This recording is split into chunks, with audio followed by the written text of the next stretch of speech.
নরেন্দ্র মোদীর যে চেয়ারের চারটে পায়ার দুটো পায়া হচ্ছে অন্ধ্রপ্রদেশ আর বিহার। যে অন্ধ্রপ্রদেশ আর বিহার যতক্ষণ না সাহায্য করছে সরকার পড়ে যাবে। বাজেটের পর বলেছেন যে হ্যাঁ, বাংলায় কোনো রকম কিছু বরাদ্দ করা হয়নি, বাজেটে বেশ করা হয়েছে, কারণ বাংলা বিজেপিকে ভোট দেয়। এই মানসিকতাটা আপনার সমস্যা। যতক্ষণ না মানসিকতাটা বদলাবেন, দপ্তরের সঙ্গে জেলা যোগ করলেও রাজ্যের উন্নতি হবে না। বাংলার মানুষরা আপনাকে ভোট দিন বা না দিন, বাংলার মানুষরা ভারতবর্ষের নাগরিক, বাংলার মানুষরা ভারতবর্ষের ট্যাক্স পেয়ার। 10 বছর আগে 15 লাখের যা দাম ছিল, এখন কি 15 লাখের দাম তাই হওয়া উচিত? যদি না হয় তাহলে ট্যাক্স ব্র্যাকেটটা কি করে সেম থাকে?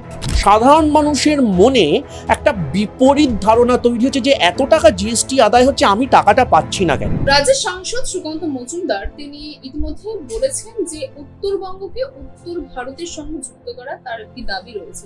উত্তর পূর্ব ভারত,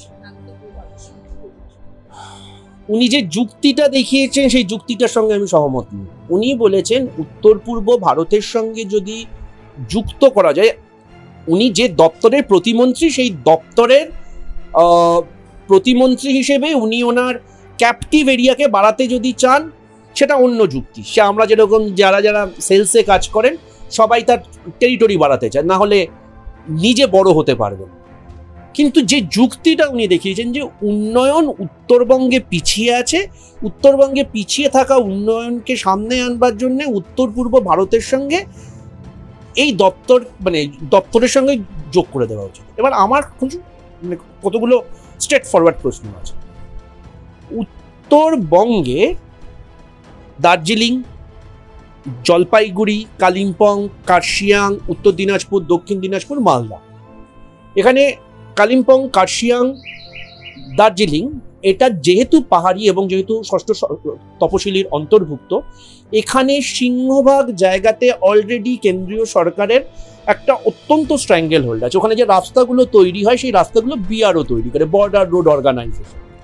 চিকেন নেক হওয়ার সুবাদে দার্জিলিংয়ের ওই উত্তর ভাগের পোর্শনটা এমনিতেই আর্মির কাছে খুব গুরুত্বপূর্ণ স্ট্র্যাটেজিক জায়গা, এবং এটা আমরা জানি। সেখানে এমনি আর্মির জন্য এটা আছে ন্যাশনাল হাইওয়ে, মানে রাস্তাঘাট, সেটা অলরেডি কেন্দ্রীয় সরকারের আন্ডারে। এবং এই যে NH-34 আগে যেটা ছিল, সেটা যেটা নিউ জলপাইগুড়ি পর্যন্ত যাচ্ছে, সেটা ট্রেন। তাহলে আপনি অ্যাডিশনাল যে জিনিসটা চাইছেন সেটা সমন্বয়ের অভাব। সমন্বয়ের অভাব দূর করবার জন্য, রাজ্য কেন্দ্রের সমন্বয়ের অভাব দূর করবার জন্য আপনার যুক্তিটাকে অন্তত মানতে পারলাম। আপনার সহকর্মী এলওপি বাজেটের পর বলেছেন যে হ্যাঁ, বাংলায় কোনো রকম সেইভাবে কোনো রকম কিছু বরাদ্দ করা হয়নি, বাজেটে বেশ করা হয়েছে, কারণ বাংলা বিজেপিকে ভোট দেয়। এই মানসিকতাটা আপনার সমস্যা। যতক্ষণ না মানসিকতাটা বদলাবেন, দপ্তরের সঙ্গে জেলা যোগ করলেও রাজ্যের উন্নতি হবে না।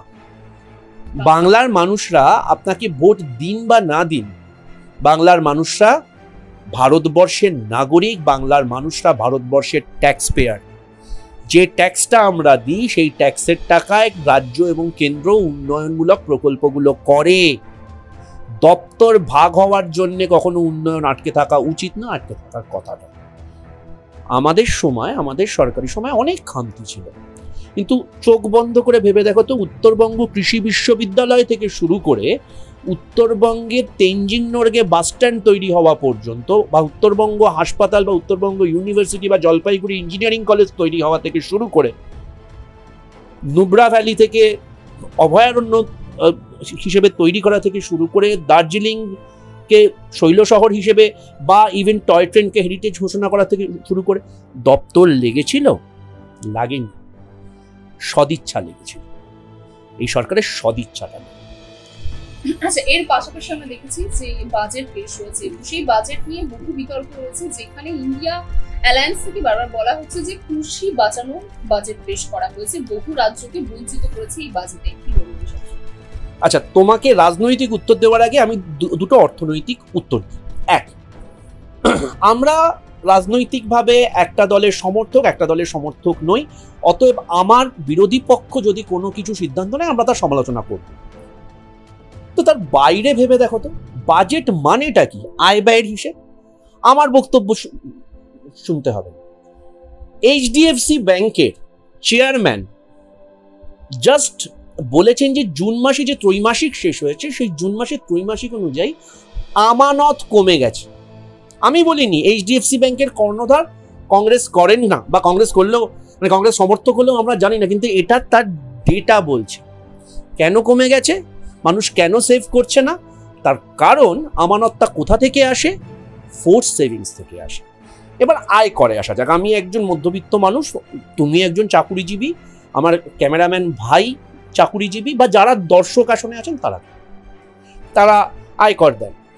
বুকে হাত দিয়ে বলুন তো, আজ থেকে 10 বছর আগে চাল ডাল তেল নুনের যা দাম ছিল এখন তাই, আলুর দাম কেন 40 টাকা 45 টাকা সেটা নিয়ে আমরা বিতর্ক করতে পারি। সর্ষের তেল তখন 60 টাকা ছিল, এখন 150 টাকা কেন বা 170 টাকা কেন, কার অপরাধ কার সমস্যা করতে পারি, কিন্তু দামটা বেড়েছে। পাঠার মাংস তখন 350 টাকা ছিল, এখন 850 টাকা। আপনার স্যালারি কি দ্বিগুণ বেড়েছে? তাই যদি বেড়ে থাকে তাহলে আপনি এবার নিজেকে প্রশ্ন করুন, 10 বছর আগে 15 লাখের যা দাম ছিল এখন কি 15 লাখের দাম তাই হওয়া উচিত? যদি না হয় তাহলে ট্যাক্স ব্র্যাকেটটা কি করে সেম থাকে? 1 নম্বর প্রশ্ন। 2 নম্বর প্রশ্ন, আপনি নতুন আয়করের ক্ষেত্রে বা নতুন আয়কর ব্যবস্থা যেখানে বলা হয় যে আপনি অন্য কোনো রকম ছাড় 80সিতে মানে 1.5 লাখ টাকার যে ছাড়টা পান বা মেডিক্লেমে যে ছাড়টা পান সেই ছাড় দাবি করবেন না, তাহলেই আপনি 17,500 টাকার কাছাকাছি ট্যাক্সে সেভিংস পেতে পারেন। আচ্ছা, আপনি একটা প্রশ্নের উত্তর দিন তো আমাকে। আপনি পিপিএফ এ টাকা রাখেন, আপনি এলআইসিতে টাকা রাখেন, এগুলো কিন্তু 15 বছর 25 বছরের কমিটমেন্ট। হঠাৎ করে, আর এই সরকার কিন্তু আপনাকে পেনশন দেবে না। আপনারা যারা এবং তোমরাও যারা বেসরকারি সংস্থায় কাজ করো তারা কিন্তু পেনশন পাও না। তাহলে ভবিষ্যতের টাকাটা তোমায় ব্যবস্থা করতে হবে। ধরে নাও তুমি একটা সম্পত্তি কিনেছো, যে সম্পত্তিটা বিক্রি করে তুমি তোমার মেয়ের বিয়ে দেবে, বা তুমি তোমার বয়স্ক মায়ের চিকিৎসা করবে। লং টার্ম ক্যাপিটাল গেইন, তোমার সঞ্চয়ের টাকায় তুমি এটা করছো। অর্থনৈতিক দিক থেকে এটা ঠিক? উত্তর না। নাম্বার 3, আবার নির্মলা সীতারামনের প্রশ্নকেই এটা বলছি। নির্মলা সীতারামন একটা জিনিস ভালো করেছেন এক্ষেত্রে, সেটা হচ্ছে যে উনি কংগ্রেস ম্যানিফেস্টোটা খুব ভালো করে পড়েছিলেন। ওই কারণে অ্যাপ্রেন্টিসদের জন্যই 1 কোটি অ্যাপ্রেন্টিসদের দেবেন, বা প্রথমবার যারা চাকরিতে জয়েন করবেন তাদেরকে পিএফে কিছু কন্ট্রিবিউশন করবেন। তো খুব ভালো করেছেন যে কংগ্রেসের যে ন্যায় প্রকল্প আছে সেই ন্যায় প্রকল্পটাকে উনি খুব ভালোভাবে পড়েছেন। কিন্তু প্রশ্ন হচ্ছে ন্যায় প্রকল্পে আরও কতগুলো কথা ছিল, তার ভেতর অবভিয়াসলি স্টার্ট আপটা উনি অর্ধেক নিয়েছেন অর্ধেক নেননি, যাই হোক সেটা অন্য ব্যাপার। তো আপনারা ভেবে দেখুন তো, আমরা কিন্তু ওখানে বলেছিলাম আয়করটাকে অনেক বেশি স্ট্রাকচারাইজড করব। আপনারা করেছেন? নির্মলা সীতারামনের দপ্তর 4 জুলাই বাজেট পেশের আগে বিবৃতি দিয়েছিল জিএসটির মাসিক ডেটা এবার থেকে আর সর্বসমক্ষে আনা হবে না। কেন? কারণ সাধারণ মানুষের মনে একটা বিপরীত ধারণা তৈরি হচ্ছে যে এত টাকা জিএসটি আদায় হচ্ছে, আমি টাকাটা পাচ্ছি না কেন।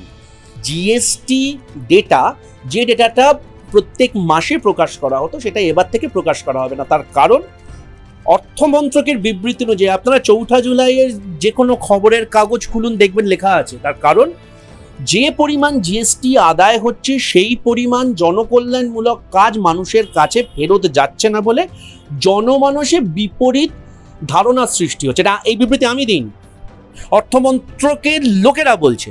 তাহলে প্রশ্নটা হচ্ছে সরকারটা কাদের জন্য? এবার রাজনীতির উত্তর। অন্ধ্রপ্রদেশ এবং বিহারকে বাঁচানোটা কেন প্রয়োজন? কারণ নরেন্দ্র মোদীর যে চেয়ারের 4টে পায়ার 2টো পায়া হচ্ছে অন্ধ্রপ্রদেশ আর বিহার। সে অন্ধ্রপ্রদেশ আর বিহার যতক্ষণ না সাহায্য করছে সরকার পড়ে যাবে, শরিকদের মন রাখার জন্য। এবার একটা ইন্টারেস্টিং গল্প বলি, শোনো। নির্মলা সীতারামন ঘোষণা করেছেন যে পূর্ব ভারতের জন্য 5টা রাজ্যকে নিয়ে পূর্বোদয় যোজনা করবে।